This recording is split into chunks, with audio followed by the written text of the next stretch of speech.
Yes, po.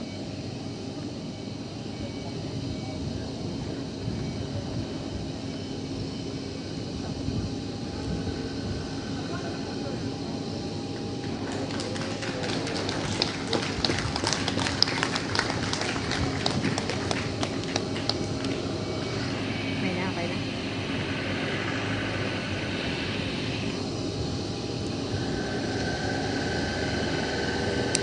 May we enjoin everyone to take their seats. Please be informed that offloading of the vaccines shall continue while the program is ongoing. A pleasant afternoon to all. Our event today is to join the President in witnessing the arrival of the CoronaVac, Sinovac vaccines in the country. May we call on Secretary of Health Dr. Francisco T. Duque III, the chairperson of the Interagency Task Force Emerging Infectious Disease, to give his welcome remarks. Thank you very much. To His Excellency, President Rodrigo Roa Duterte, His Excellency Ambassador Huang Silian, Senator Christopher Lawrence T. Go, Executive Secretary Salvador C. Medialdea, Secretaries, Generals, and Lieutenant Generals, other colleagues from the Philippine government and the Embassy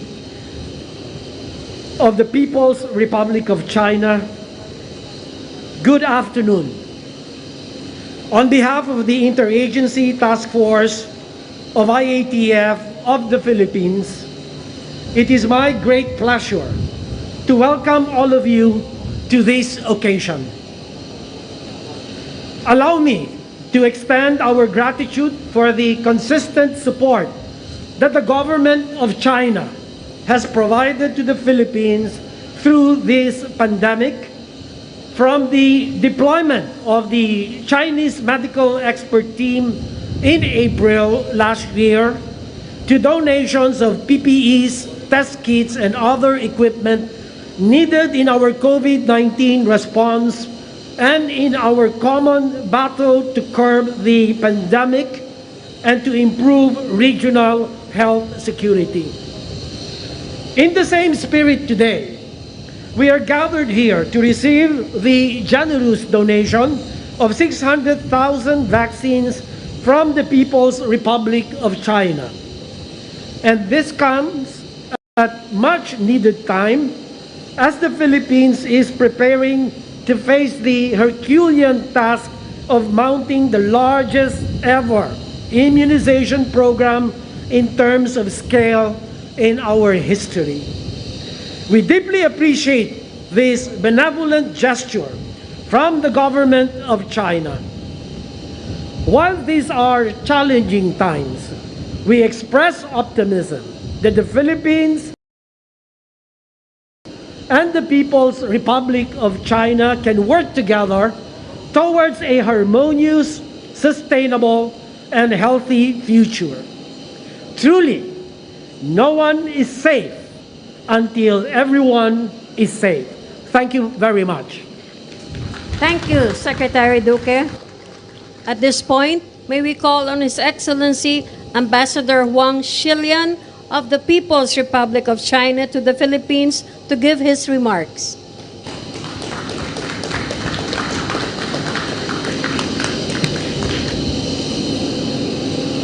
Your Excellency Rodrigo Roa Duterte, President of the Republic of the Philippines, Honorable Executive Secretary, Secretaries of the Cabinet, Honorable Senator Bongo, I'm delighted to join all of you today here to witness the turnover of the 600,000 doses of COVID-19 vaccines donated by Chinese government and military to the Philippine government and armed forces. At the outset, I would like to express my sincere thanks to President for gracing this ceremony. My special thanks also go to the teams about both sides who have been working round the clock to make this happen. Sinovac vaccines have been inoculated in many countries, and its safety and efficacy has been well tested. I hope that the vaccines will help kick off the Philippines mass inoculation campaign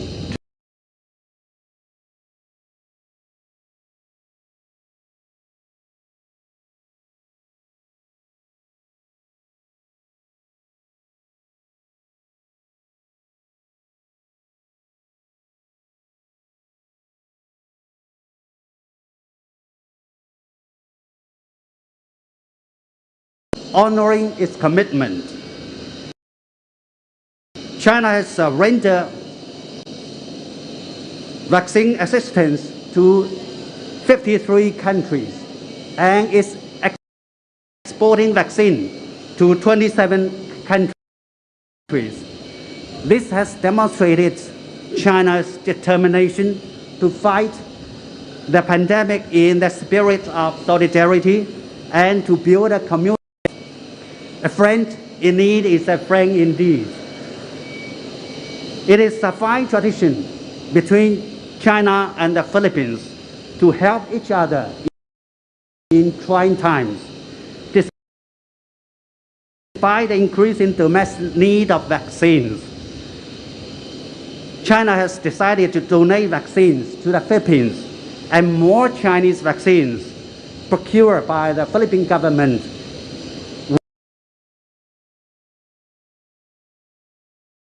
will come soon as expected. This not only shows the solidarity and friendship between our two countries and two peoples, but also signifies the intent of both militaries in fighting against COVID-19 and deepening our defense cooperation. No winter lasts forever. Every spring is sure to follow. As a Chinese saying goes, good neighbors are well wishers for each other.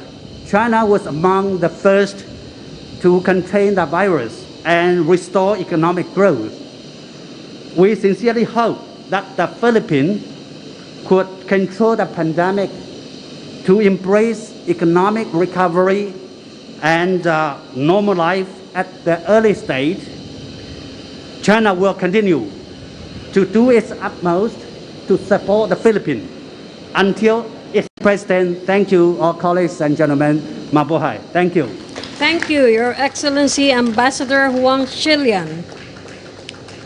May we now call on Secretary Carlito G. Galvez Jr., the Chief Implementer of the National Task Force Against COVID-19, for his remarks and to introduce our guest of honor.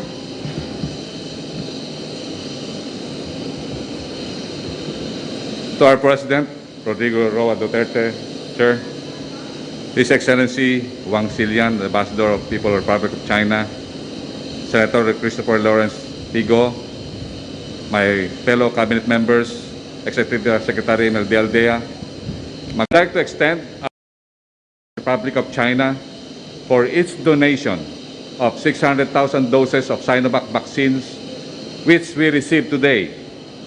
The Philippine government highly appreciates the swift shipment of the vaccines despite China's limited supply and the logistical challenges that had to be addressed.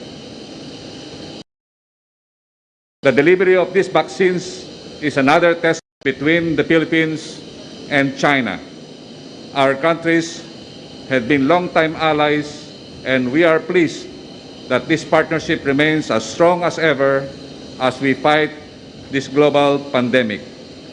We will always be grateful to the government and people of China for coming to our country's aid during this difficult time.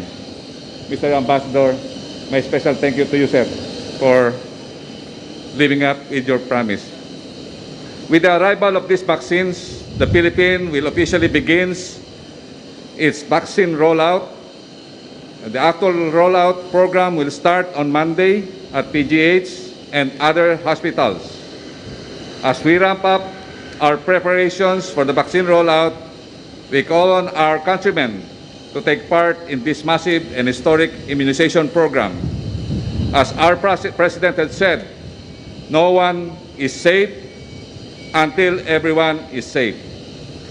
With the added layer of protection provided by the vaccines, we expect a significant decrease in active COVID-19 cases, leading to less stringent community quarantine restrictions, increased economic activity, and a greater sense of normalcy in the lives of our people. Again, to the People's Republic of China, represented here by Ambassador Wang Xilian, our deepest appreciation. Xie xie. Now it's my distinct honor to introduce our President, Mayor Rodrigo Roa Duterte.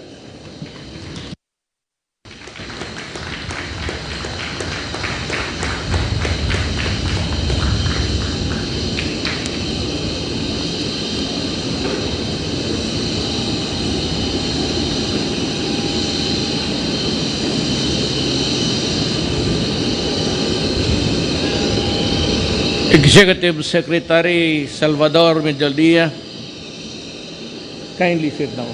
I'm sorry.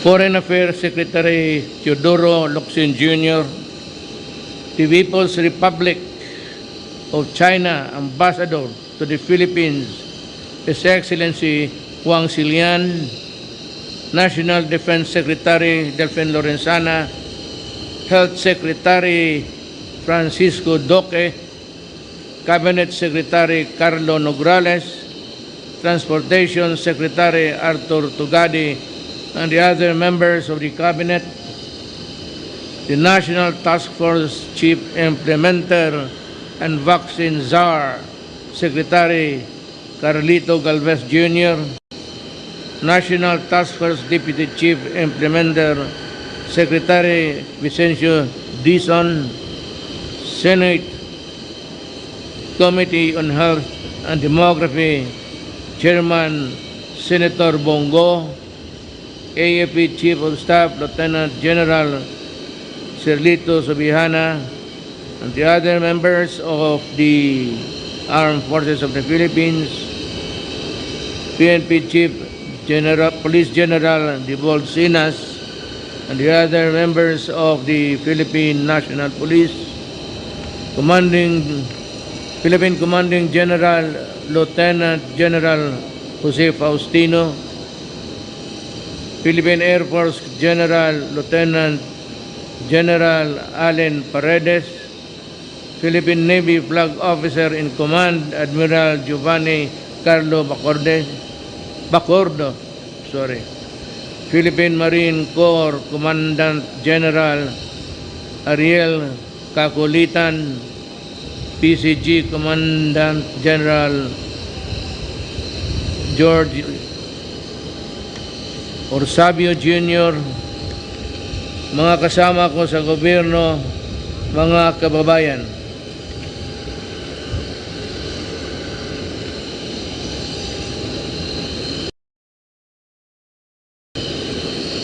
My fellow Filipinos, we welcome this day with high hopes of finally ending the COVID-19 pandemic in our country. Today, we make another step towards an ongoing fight against COVID-19 as we receive 600,000 CoronaVac doses from the People's Republic of China. I convey my sincere gratitude to the Chinese people and the government of China for this gesture of friendship and solidarity, the hallmark of Philippine-China partnership. I also thank Secretary Galvez and Team Pilipinas for working very, very hard.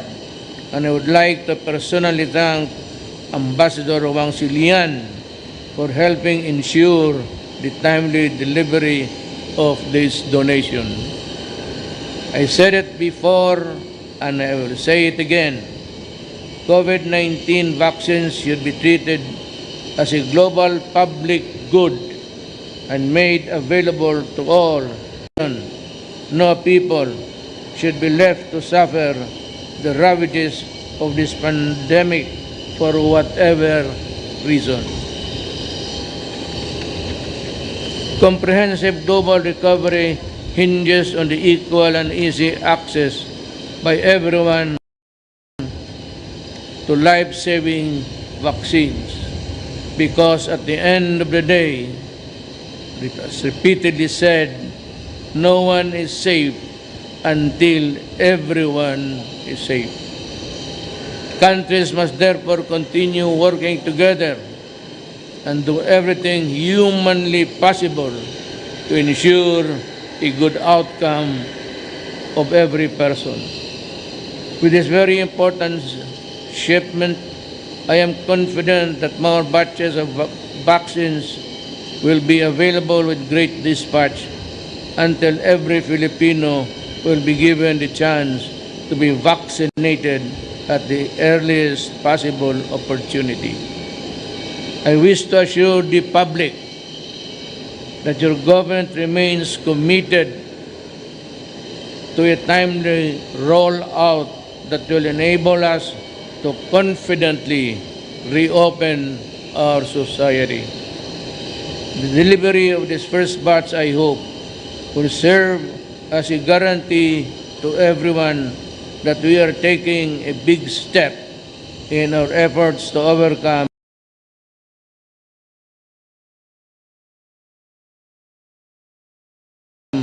this health crisis. The delivery of this first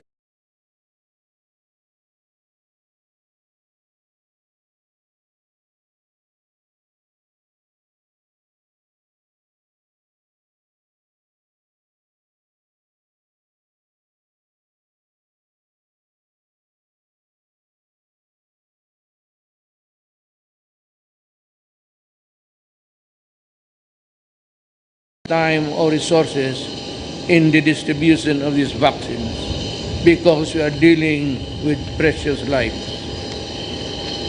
To our dear medical frontliners, allow me to take this opportunity to thank you for your valuable and selfless contribution to the fight against COVID-19.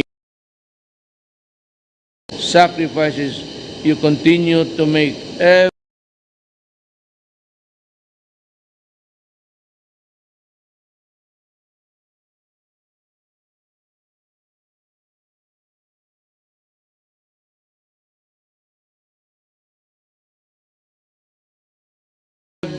single day, even at the cost of being away from your loved ones and risking your precious lives just so to take care of the sick. As I have mentioned before, I assure you that the government will always be by your side, ready to help in any way we can.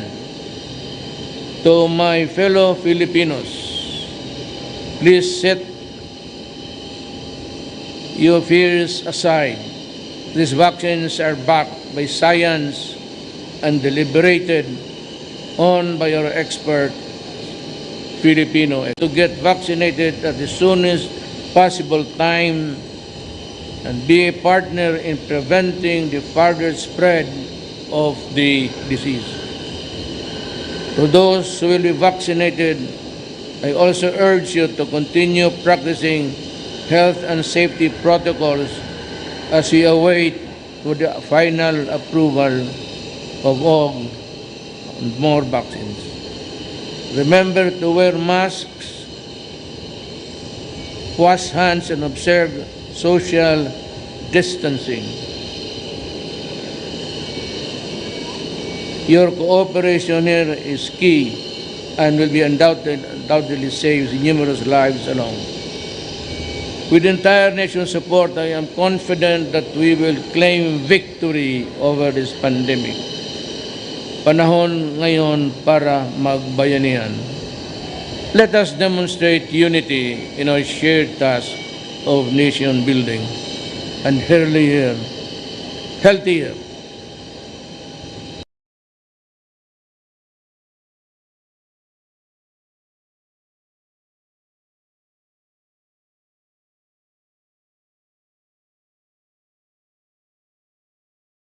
China dito hinatid sa atin.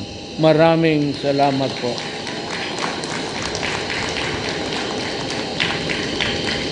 Mr. Ambassador, I'd like to just say that towards maybe at the end of the year, when everything has settled down, I intend to make a short visit to China to just shake hands with President Xi Jinping and to personally thank him for this donation. Thank you. Maraming salamat po.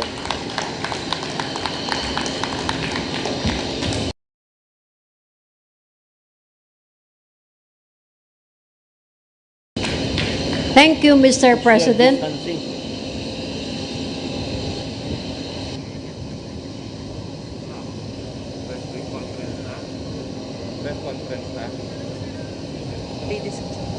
Ladies and gentlemen, that concludes our program. Thank you very much, Mr. President. We are very honored to have you lead us in witnessing the arrival of the anti-COVID-19 vaccines, Sinovac, in our country. Again, ladies and gentlemen, President Rodrigo Roa Duterte.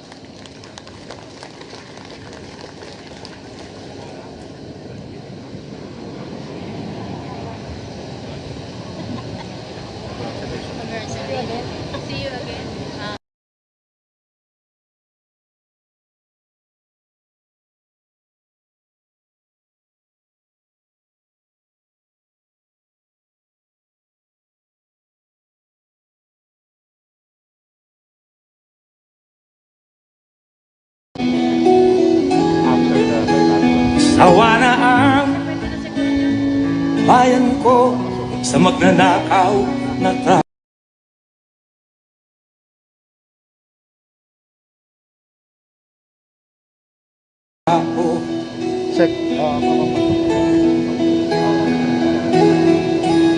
Madilim na kahapon,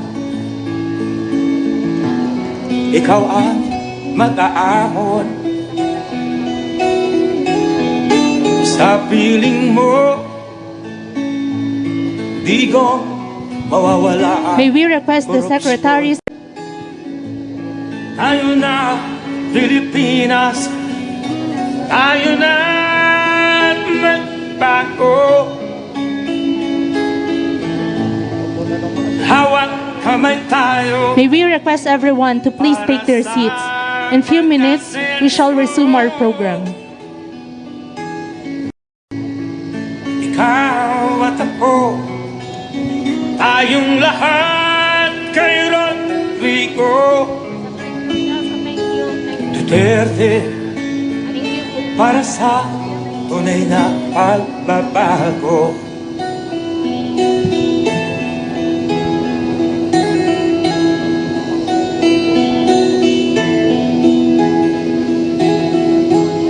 Masdan mo ang paligid, alamak, mga krimen, droga at mga nakawan, dapat nang mapigilan.